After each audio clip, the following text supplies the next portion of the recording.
Nate, you're good there. Cam, won't you? Nate, I need you close by me here.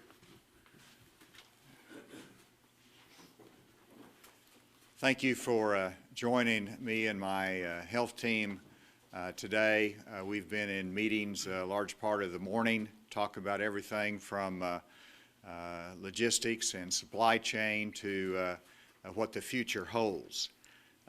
Yesterday, we announced that we had 96 confirmed cases. Today, we have 22 new positive cases. Now the total is 118 positive cases in the state. One new county has been added to the list, and that is Sebastian County. And before Dr. Smith and others come here and speak to you, I wanted to speak about the future for a moment directly to the people of Arkansas. From looking at other states and projections that we can make here, and these are our best estimates, but looking at other states and projections, Arkansas is likely to reach the peak of COVID-19 spread in 6 to 8 weeks. At the peak, we are likely to see 1,000 COVID-19 patients hospitalized. This number strains our hospitals, our medical system, and our economy, and it endangers lives. Our goal, as you know, is to flatten the peak and to reduce the spread of COVID-19. And this is where we need everyone's help. We have asked the public to engage in social distancing. We have asked you to engage in screening if you're involved in a business so that you can better protect the employees and to avoid unnecessary travel. We're doing all that we can as a state to flatten the peak, to make sure that we don't get any worse than the projections. But we need your help to engage in these common sense protective measures for your own benefit and for the benefit of those that depend upon you and the elderly. Social groups should not be larger than 10. If we are successful in this effort as a public, as Arkansans, then we don't have to do what other states have done, which is shelter in place, cease more business activity, lose more jobs, and as you see, they have gone to more extreme measures. These are all hardships in which we are living under, but we do it for our neighbor, we do it for the elderly, and we do it for our state and nation. And so what will life be like over the next 6 to 8 weeks if we are successful in keeping that peak at that lower level that I mentioned? And the answer is, over the next 6 to 8 weeks, we produce, we work, we adjust, and we support each other. And that is important that we all do our part. Let me give you an illustration of a message that I received just last night. It was from a company in Arkansas in which there was a positive case for an employee within the workplace. The company, and of course workers did not want to go to work when there was a positive case there, so the company is shutting down for 3 days, doing a deep cleansing. Of course the positive case will be isolated and will get the treatment that they need. But the company will go back to work after they do the deep cleansing and after they take the appropriate measures. They're going to go back into production. And so that's what I see happening in the future over the next 6 to 8 weeks. We do our social distancing, we do our screening, we take these protective measures in place, and we produce because we have to produce in our country if we're going to keep meeting the needs of our society, both critical and otherwise, and to avoid the other extreme measures taken in other places. Let me emphasize that there is more unknown than known about the future. But this is our best expectation at the present time. I hope we are wrong. I hope that the peak is not as high. I hope that the trend is not as long. But if we don't reach those levels, we can rejoice. But let's do all we can to get life in Arkansas back to normal, and that takes some sacrifice by everybody. And so in the future, let's embrace life and all that it means to each of you, and let's get through this together. With that, Dr. Smith.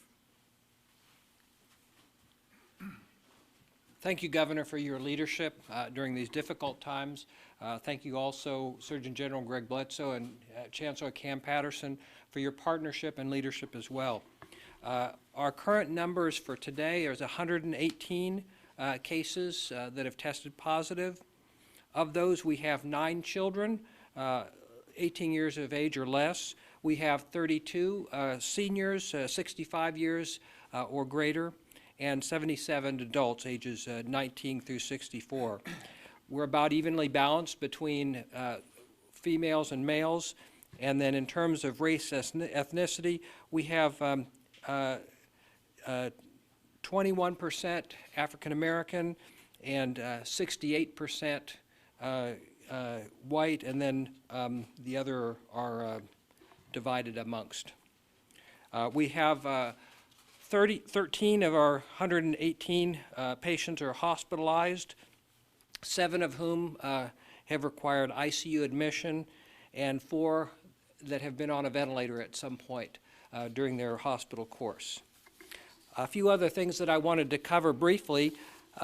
First of all, PPE, personal protective equipment, is a major issue. We're taking steps to address that, and I think Chancellor Patterson will talk a little bit more about that. We also need to conserve the PPE that we have. And the Department of Health has put out guidance for clinicians, hospitals, on how you can make the most of that PPE. Protect yourselves, but don't be wasteful. These are not usual times, and so we're going to have to adapt the way that we use our PPE supplies.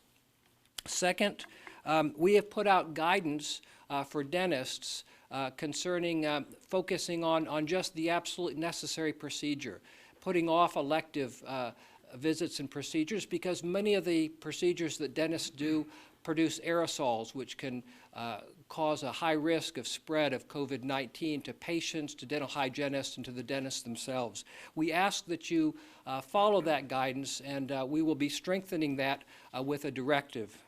And then finally, I want to talk a little bit about elective surgical procedures. We will be coming out with guidance for hospitals, especially those in the urban areas, about considering the use of your resources for elective surgical procedures. By postponing those, we can conserve PPE, we can open hospital beds, and with fewer patients and visitors, reduce the risk of spread of COVID-19 within the hospital setting. For our rural hospitals, that's less of an issue, and those won't be covered in this guidance, but especially for our urban areas, it's important that we open up those hospital beds, because we're likely to need them for an influx of patients with COVID-19. And finally, I just want to thank all of you, the public. What we're asking you to do during these times is not easy. Whether you're a dentist, whether you're a hospital administrator, or whether you're just someone who's at home with your kids because the schools are out. These are not easy things, and we're not asking you to do them because they're easy. We're asking you to do them because they're necessary. And I want to thank you for your efforts in that. Thank you, Governor Hutchinson. I applaud you for being honest with the people of Arkansas about our best projections for how this virus is going to impact the people of Arkansas. One question that this raises is, do we have the resources, the capacity to manage an epidemic of this size? While we are working through the logistics of how we are going to manage a sick patient population of this size, I think that based on our best projections, I do think that we will be able to manage that, and I think it's heartening to know that of the problems that we have already begun to face, we've been able to come to resolution with many of the difficulties that we have faced as we've learned about COVID-19. For example, the issue of testing for COVID-19. The Arkansas Department of Health has borne the brunt of that burden so far. Starting tomorrow, UAMS will be doing 240 COVID-19 assays a day, and then next week we'll add an additional 500 COVID-19 assay capacity for the state. These are all assays that will not require send out to commercial laboratories, and will have much more rapid turnaround time than is currently existing for commercial assays. So we'll be able to do on the order of 750, 800 COVID-19 assays at UAMS for people across the state with 6 to 10 hour turnaround time. This will greatly facilitate testing. It will also greatly facilitate determining who needs to be quarantined, who doesn't need to be quarantined, who we need to be concerned about in terms of further therapy. Another big announcement this weekend was the creation of a fund, $30 million. And Governor Hutchinson, I thank you for your leadership in bringing us together, through which UAMS will use our sourcing department to identify bulk purchases of personal protective equipment for hospitals and medical centers across the state of Arkansas. This will dramatically facilitate our ability to push PPE out where it is needed, and also make it easier for systems in Arkansas to get personal protective equipment at lower than market rate. So this is a big advance for us in making sure that our healthcare providers are safe as they are managing these patients, and that we are conserving our resources to the best of our ability to do so. Now, having said that, I want to remind everybody that if you are an individual who's concerned about whether you have COVID-19, your first step really should not be to go directly to a healthcare provider. You should not be in an emergency room or a clinic if you can avoid it. And we have hotlines set up across the state, including at UAMS, where you can be screened by telephone. We have UAMS Health Now, which is available for a face-to-face consultation through your iPhone, your tablet, or your laptop. And there are at least 8 sites across the state of Arkansas, including 3 in Little Rock, at Baptist, UAMS, and Arkansas Children's for pediatric patients, where you can be screened in a drive-through so that you can avoid having to have face-to-face interactions with a healthcare provider in an emergency department. And we encourage you to use that.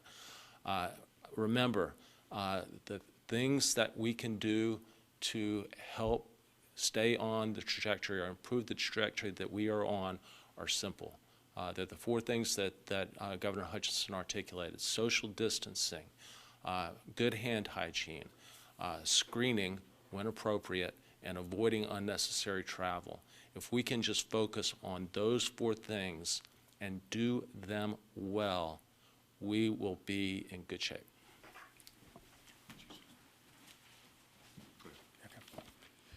Well, thanks, Governor, and thanks to Drs. Patterson and Smith for their leadership. I just wanted to touch on a couple of things today. The first thing is telemedicine.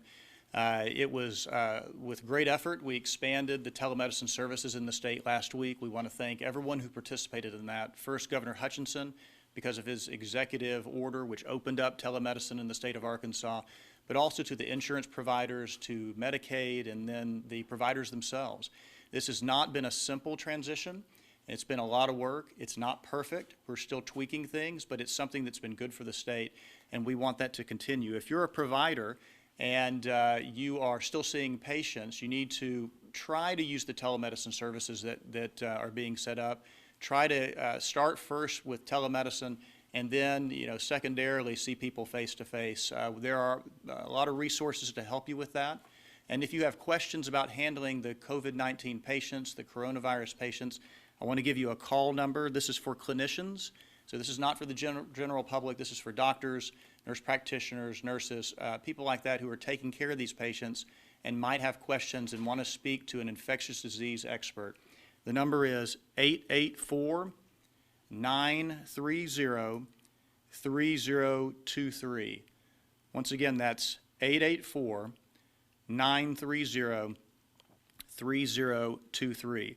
So clinicians around the state can call that number to get advice on handling these COVID-19 patients. And one other thing I want to say, this has been a big disruptive event. And when you have a disruptive event, especially one that's as large as this, you start looking for innovators and innovation. There are basically two ways that we get innovation. We get it top down, and that's what we're trying to do with our government supply chains and the government services. We're trying to innovate within our structure, and thanks to Governor Hutchinson's executive order, we're able to do that by getting rid of some of the regulations that were holding that back. But there's another type of innovation that's really important for the public, and that's the bottom-up sort of innovation. And so this is the sort of innovation that we can all do. So whether you're a healthcare worker, a business leader, or a church leader, or just a mom and dad who's trying to figure out how to handle these new parameters with social distancing and quarantining, what we would encourage you to do is look for ways to be innovative and creative in solving some of these problems. What does this look like? Well, in healthcare, we just talked about telemedicine. That's one way. In businesses, I've been really amazed and inspired going around and talking to people in various small businesses and asking them what they're doing in the new social distancing phase that we're in. And a number of them have explained to me very creative ways that they're holding on to their employees, supporting their community. We want that to continue. And then with our families, it's a big change. The kids are at home. A lot of the parents are working remotely. There's a lot of different things that we can be doing to innovate within that structure. And so we want to encourage people to invest this time that you have. Use it to get healthy. Use it to exercise, be outdoors, spend time with the family. I was texting with a buddy of mine, Jake Beckett, who sent me his reading list that he's been reading through. And I appreciate the list that he gave me. It's one of the things that we're going to be talking about in my family, about reading more and spending time together. So these are just some of the ideas that we have been talking about. We are excited and encouraged that the communities seem to be coming together to support each other. And we want to continue to do that so that we can support each other in this transition with social distancing moving forward. Thank you. Any questions? Sir, Steve? the Washington Post has a story which you may be familiar with, that apparently the intelligence community, the story says the intelligence community was providing the White House as early as January with information that this thing was getting out of control in China, far worse than the Chinese were acknowledging. When, sir, did you get the first hard information from Washington? Any agency, the White House or any other agency, when was your administration?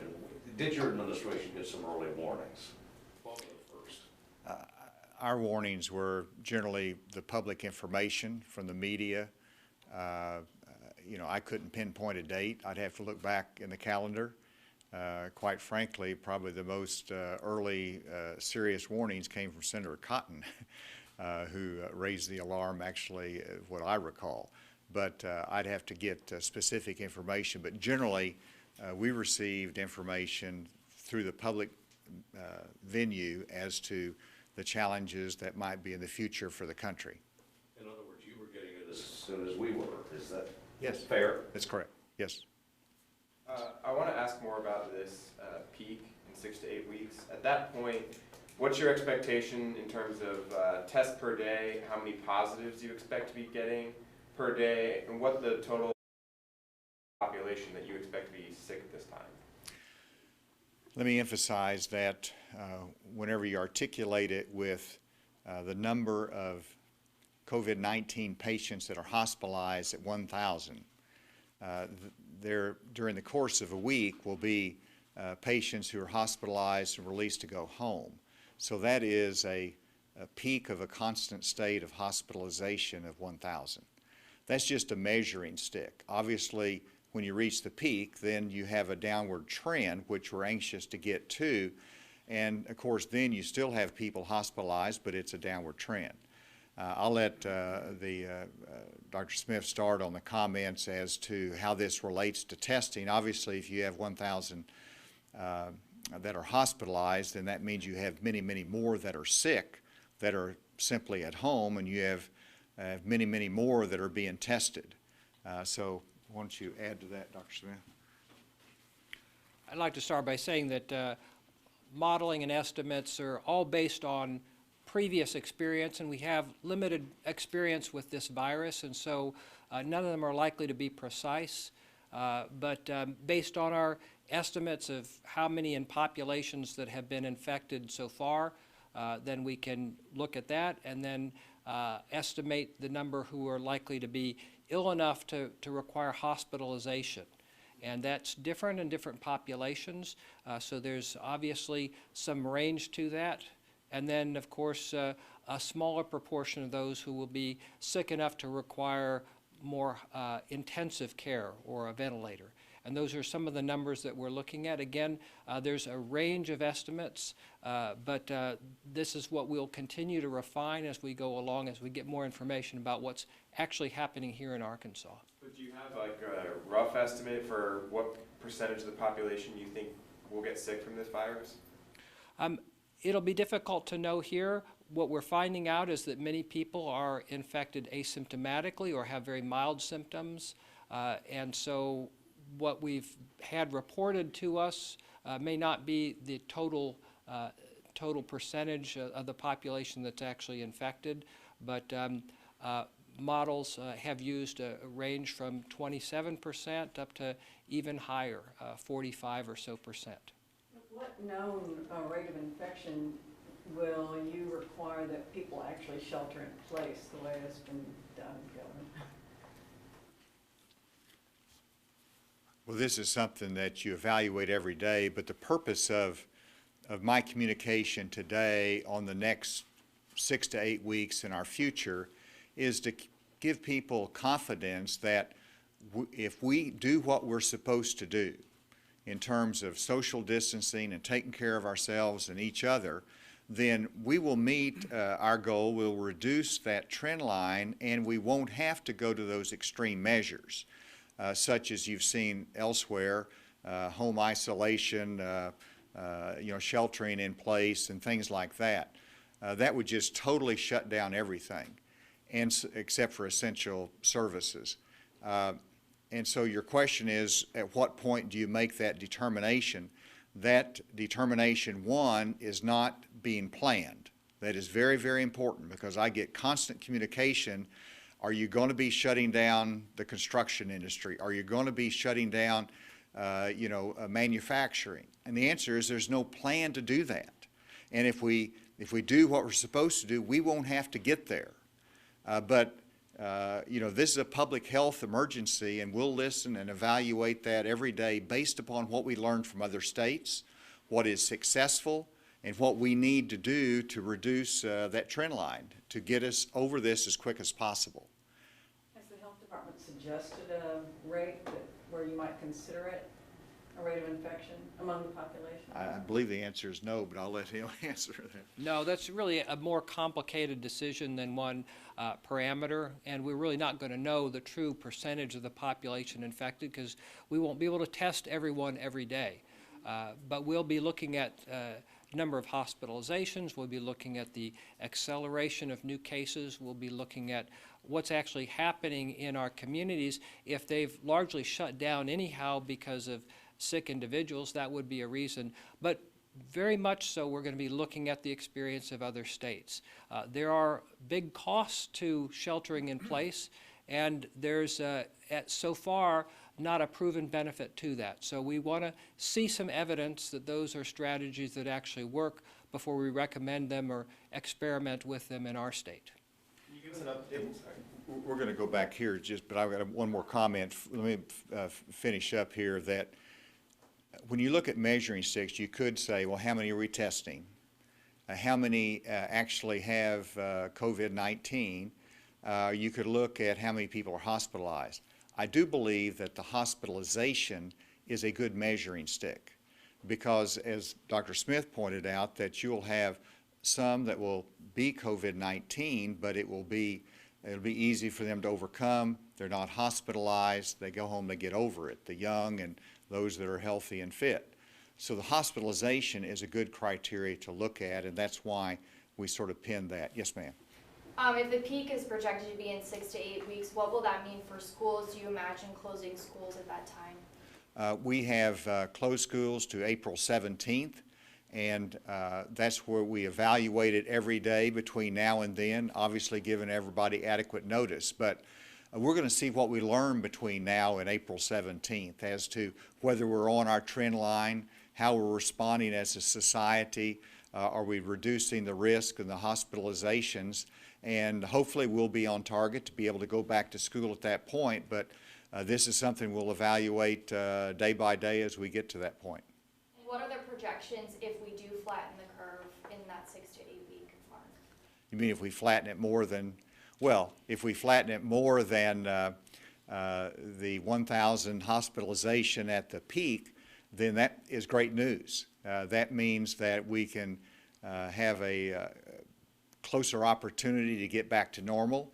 It also means that the tail might be flatter, but it could be longer. And is that right, Dr. Smith? And so, but that's good news. If we beat that trend line, then that means we are able to get back to normal in a quicker fashion, and we know how to get there.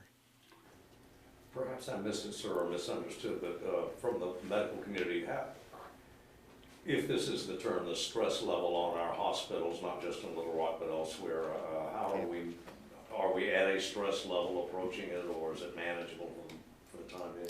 So right now, we're managing this very well, and you know, the stress is driven in part by the lack of supplies, which through the support of Governor Hutchinson, we have a plan for, and bringing new workflows into the healthcare system, you know, screening everybody who comes in, visitation restrictions, et cetera. So that is the source of stress right now. It's a real stress, but it's not a stress in terms of inpatient capacity or anything like that.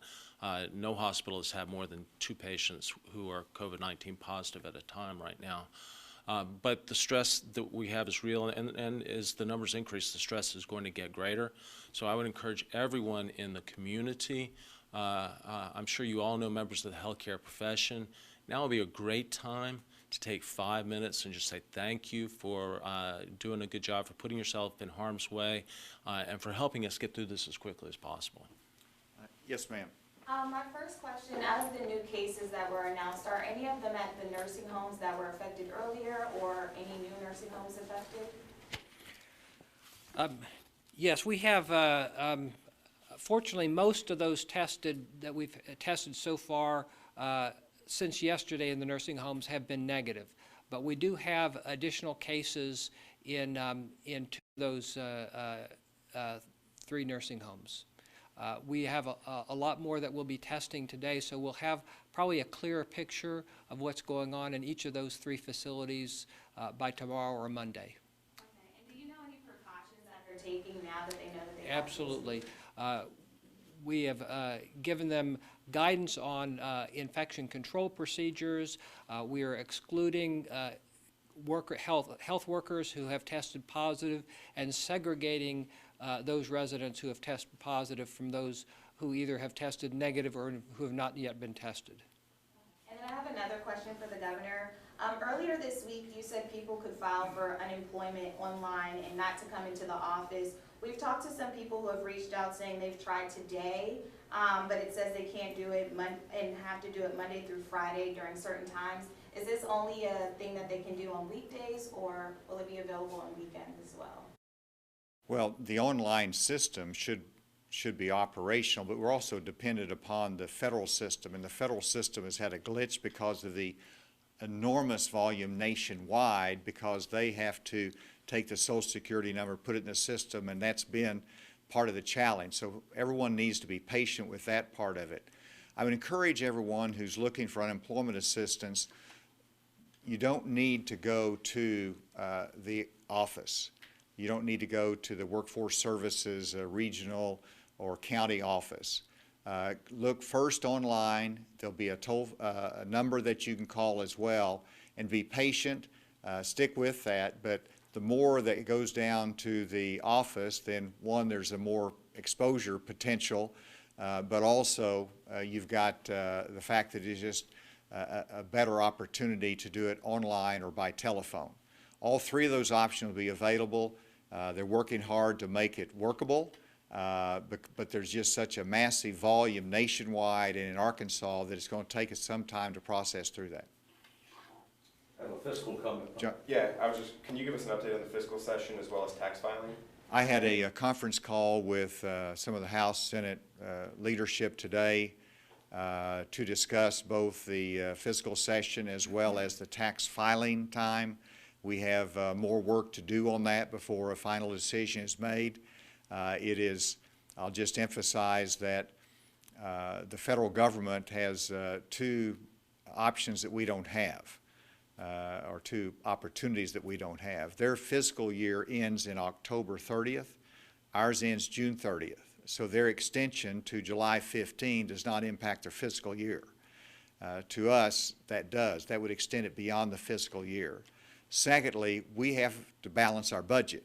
So whatever we do, we have to balance our budget on June 30th, and we can't print money in Arkansas. And so we just have greater limitations.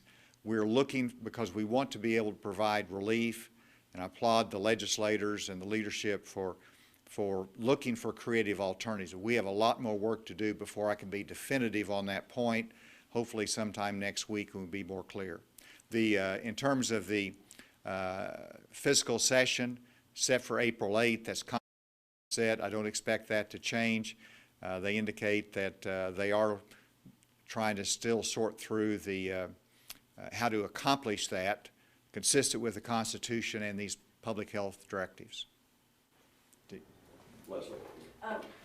Although we might think everybody knows what's going on just because we're so steeped in it, a friend of mine yesterday spoke to someone in Hot Springs who was completely unaware of what's going on. So I wondered, are you thinking of doing any kind of billboard advertising, poster advertising statewide so that people who may not watch press conferences or listen to the radio or read the paper know what's going on? Well, we hope we don't have to invest money in advertising. But I did note that the city of Little Rock did some of that. So we will evaluate that, but your point is well taken. There is a need to get the word out better. I would encourage everybody who's listening to this to use social media to help us expand the information flow. And I think it's part of the challenge too is that we've provided guidance and some people aren't listening to that guidance. And so they're not limiting their travel, they're not limiting their social distancing, or they're not doing that. And so take this seriously, listen to the guidance and help participate in this and help us to get the word out so that we can meet our objectives of that 6 to 8 week time frame to peak on this and we can get back to normal sooner. Yeah, please, absolutely. Yeah, this past week I recorded a couple of public service announcements, so I would encourage the local media to run those so that we can get the word out about this. I'm sorry. Go ahead. Have you been in touch with Mr. Walter or any intel from DFNA regarding the revenue situation thus far, or collections since this arose? Well, I have very regularly with them, and we should be fine in March, which is a little bit of a surprise, but it's, you know, March will be okay, but April, May, and June, the projections are that we could take a $100+ million hit to general revenues, just simply logically because sales tax revenue goes down, you know, individual tax payments will go down, and of course if you delay the filing deadline and payment deadline, you know, that's a significant hit as well. That is of concern and something that we're addressing, but there is an economic hit that everybody feels, and it's just natural that they feel it individually. We're going to feel it as a state as well. One final question. I've got one, sir. All right, we got two then. One here, Steve, and one in the back. With Steve. Dr. Patterson would seem to be at pains to thank you for your candor and honesty, I think was his word. You feel that Washington's been honest with you and your counterparts across the country? I think Dr. Fauci and they have been very clear in their best estimates and projections on this. They recognize that it's a little bit unpredictable. Yeah, I have no quibble with what they're saying, but every state is unique. And, New York's going through a circumstance in California. Arkansas is in its own time frame here. And so they might be saying one thing in Washington that's honest nationally, but we need to evaluate where we are. And so this is just simply me as the governor trying to explain with my health team to Arkansas what's ahead for us. Yes. I know we're all trying to avoid person-to-person contact and things of that nature. A lot of people have been asking, will you consider waiving service fees for people that have to pay for different fines and things of that nature? Because a lot of them don't feel comfortable, sending checks or putting money in the mail. So I just want to know if you would consider waiving service fees. Well, service fees for what? For when they're paying for court fines or different things of that nature. Well, people have to adjust, and if you have to, if you don't want to put something in the mail, you can. Well, hopefully you can pay many of those things online, but you just have to adjust. I mean, you can't stop paying your rent. You can't stop paying your mortgage payment. You certainly will have a bigger challenge if you lose your job, and I expect some compassion in terms of those that are relying upon those payments. But those decisions in terms of court fees and things like that are really determined by the court, the judge, or the local jurisdiction. Yes? Can you just clarify what testing we've gotten back from the nursing homes and how many we're waiting on? I don't have all the specifics there. We actually have collected specimens, or together with the nursing homes have collected specimens and are collecting on all of the residents and all of the staff. And we're moving those through our testing today, and then probably even tomorrow, perhaps even Monday. We'll have a much clearer picture of where we are when we have some of those results. Steve, did you have one final question right here, Steve? Dr. Fauci is often and his colleagues, his clinical colleagues in D.C. have been saying one thing. An entirely different message was coming from the White House.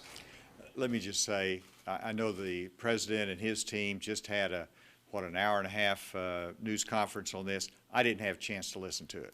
So I really have been listening to my team right here. I can't comment on the message coming out because I, quite frankly, have been too busy to deal with the circumstances that we face here. So I do the best I can to keep track of that, and I study it, but I just haven't been attuned to a lot of the messages coming out. Thank you all very much today.